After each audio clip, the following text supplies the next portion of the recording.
Okay, good morning all, and welcome to the meeting of Cabinet. I'll start by introducing everybody on the call. So, myself, I'm Rob Stewart, Chair of Cabinet and Leader of Swansea Council. Mr. Evans, if I can ask you to do a roll call of everybody else on the call. Councillor Robert Francis Davis. Yeah. David Hopkins. Present. Elliot King.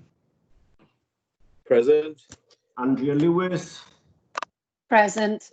Clive Lloyd. Present. Alison Pugh. Present. Jen Rayner. Present. Andrew Stevens. Present. Mark Thomas. Present. Councillor Sam Pritchard's been invited as an observer. Present. And then officers, Phil Roberts. Present. Ben Smith. Present.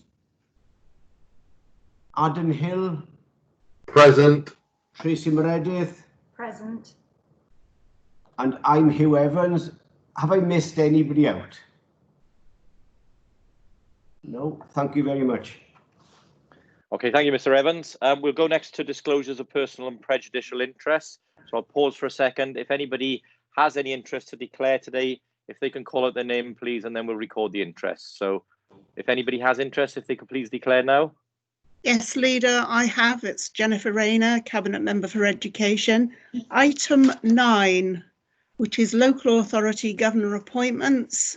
I was a member of the panel making these suggestions to Cabinet, and I have dispensation from the Standards Committee to stay and speak, but not vote. Okay, thank you, Councillor Rayner. Any other declarations of interest? No? Okay, thank you very much. We move to the minutes of the previous meeting, pages 1 to 14. I'll go through first of all for accuracy, page 1, 2, 3, 4, 5, 6, 7,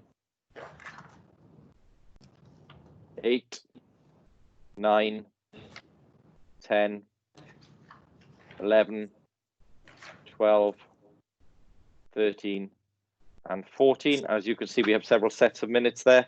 I will move all three. I'll move them as a true record. Can I have a seconder, please?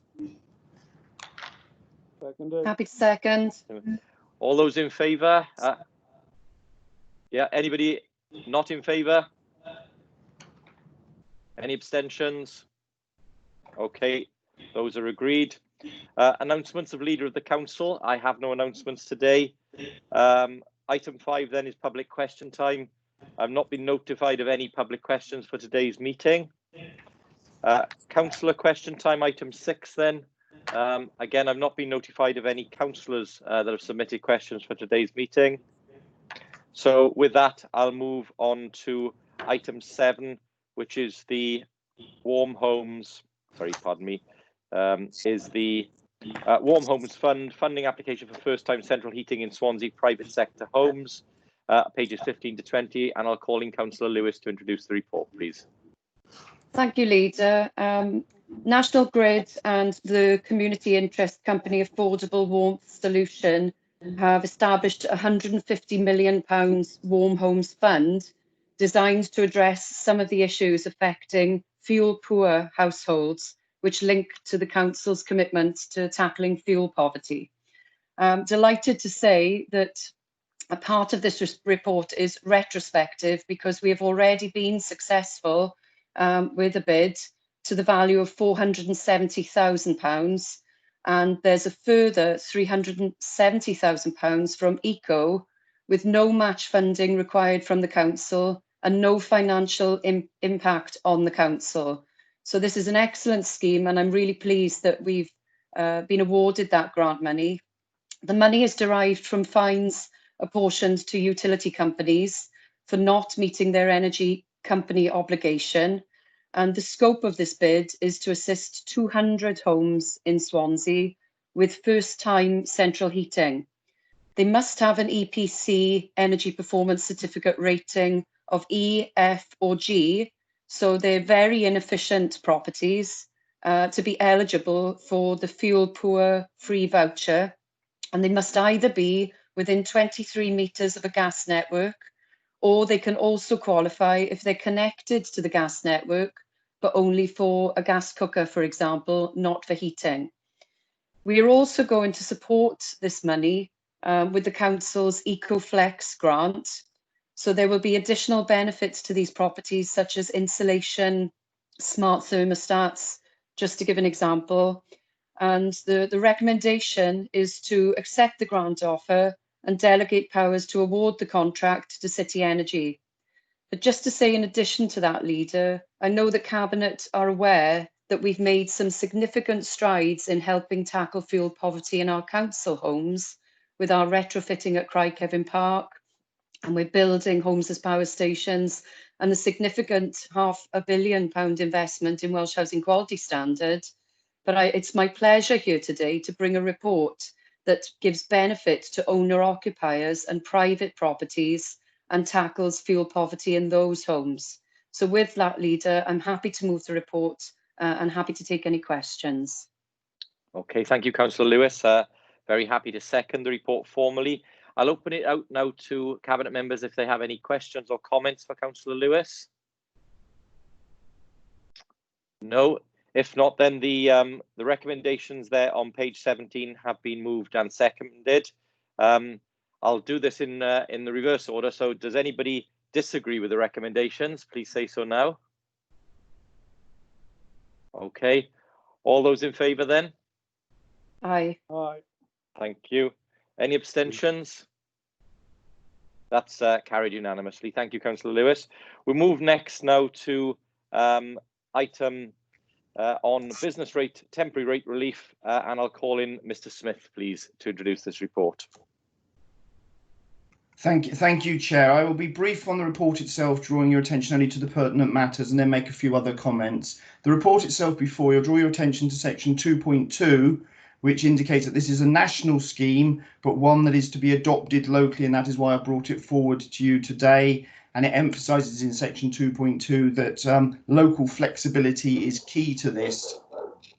The next matter I'll draw your attention to is section 2.10, which sets out one of the first limitations on the national scheme, which has been subject to some significant debate elsewhere, and not appropriate for me to comment other than I am the local tax collector and I will follow the rules, but will look to liberally interpret them wherever I can.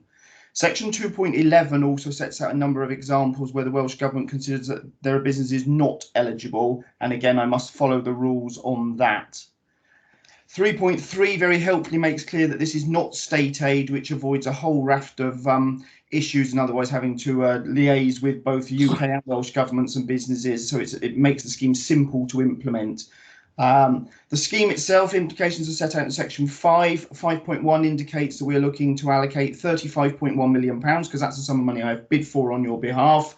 And section 5.2 does make clear that there is a small risk that we may be left with some of the residual liability. Frankly, in the scheme of things that we have considered as a council and as a cabinet and as officers, those are risks that I am perfectly happy to take. This is about rapidly deploying support to local businesses as quickly as possible.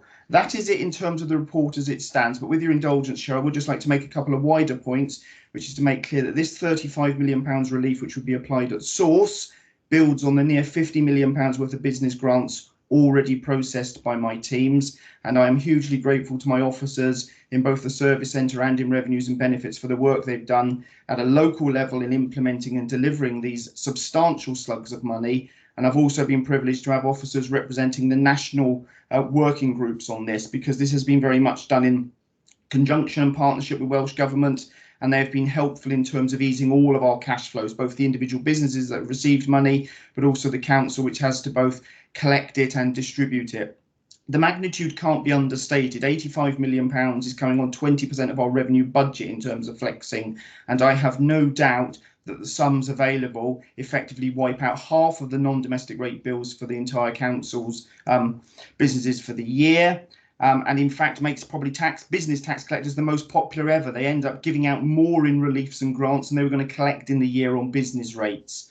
And whilst it's only money is important. It's especially important to me as your Chief Financial Officer, and I'm hugely proud of the work that the Council and its officers have been able to do in terms of distributing these sums of money, which have protected thousands of businesses and tens of thousands of local employees. So I thank you for your indulgence on that, Leader. Other than that, it would lead me to ask that one of you moves the recommendations which I draw your attention to, which are to note the contents of the report and to consider implementing locally the scheme which will provide substantial relief and support to local businesses. Thank you for your indulgence, Chair.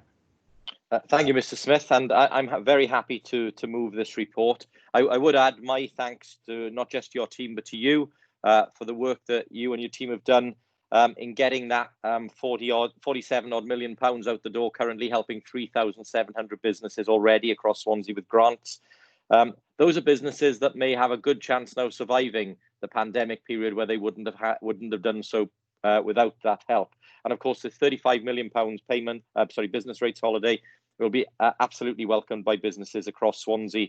And of course, it shouldn't go without note as well that you, Chief Executive, and myself and other officers came up with a unique solution to try and secure Debenham's future in Swansea, a major store which would have had a detrimental impact on the city centre and the viability of our shopping centre had it have closed. So again, thank you for your efforts on that, Mr. Smith. So I'm sure this will be a very welcome assistance to businesses across Swansea. I'll open it out now to ask Cabinet for somebody to come forward and second the report, and obviously invite councillors to ask Mr. Smith any questions or any comments they may have on the report. Happy to second, Peter. Thank you, Councillor Francis Davis. Yeah, I'd like to add to your comments made of Ben Smith and his team. I think they've done an absolutely tremendous job in a short period of time. I've been inundated with calls from businesses throughout Swansea who've been nothing but full of praise for the work carried out in the department. And as Mr. Smith has said, it's not very often that people are sort of happy with our rates department. In fact, they don't normally speak to them in very high praise. But the work that they've done now has been much appreciated. It has meant the difference to many businesses, surviving or not. So thank you, Ben, and your team, who have worked tirelessly throughout this COVID-19 period and continue to work tirelessly. So thank you. Thank you, Councillor Francis Davis. And again, both myself and Mr. Smith hope to be able to bring further announcements forward before the end of the month, where we have been lobbying Welsh Government very hard to help other businesses not covered by the current schemes. And we hope to be able to make some announcements on that in due course. Are there any other questions or comments before we go back to the recommendations? If not, they're for noting there. You've got the two recommendations. Does anybody disagree? All in favour? Aye. Aye. Thank you. Any abstentions? Okay, again, that's carried unanimously. Thank you, Mr. Smith. Move then to item 9, which is local government appointments. I know Councillor Rayner is declaring an interest on this one. So, Councillor Rayner, you moving the report, or do you need me to do that? I tend to present it to you, and then it's for Cabinet to decide if it wishes to accept the recommendations or refer any of the proposals back to the Education Department. That being said, I'm happy to bring this report, which you can see in paragraph 1.1, includes the names of an additional 13 people to join governing bodies. These are a mixture of experienced governors who thankfully have applied for another term of office, and some new volunteers from a very wide background, which gives a lot more experience to the inputs we can put onto governing bodies, especially as the role of governing bodies seems to grow week by week in terms of what they have to account for and the work they have to do in partnerships as more and more funding comes out to cluster working. So you've all seen the list. I am very happy with the people who have come forward and the recommendations we have come up with. So I leave it to my Cabinet colleagues to approve or disapprove. Okay, thank you, Councillor Rayner. Very happy to second this report. Does anybody have any comments or questions? If not, then we'll move to the report itself. All those against? All those in favour? Aye. Aye. Okay, any abstentions? Myself, as I have no powers to vote, and it would be improper if I did.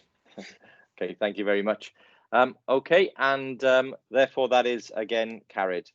I move then to item 10, which is the exclusion of the public.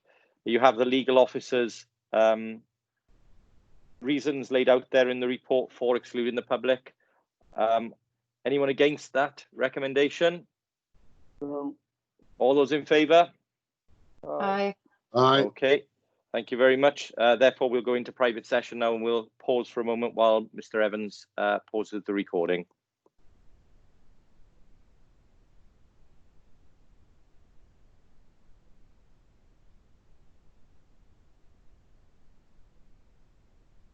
If you let me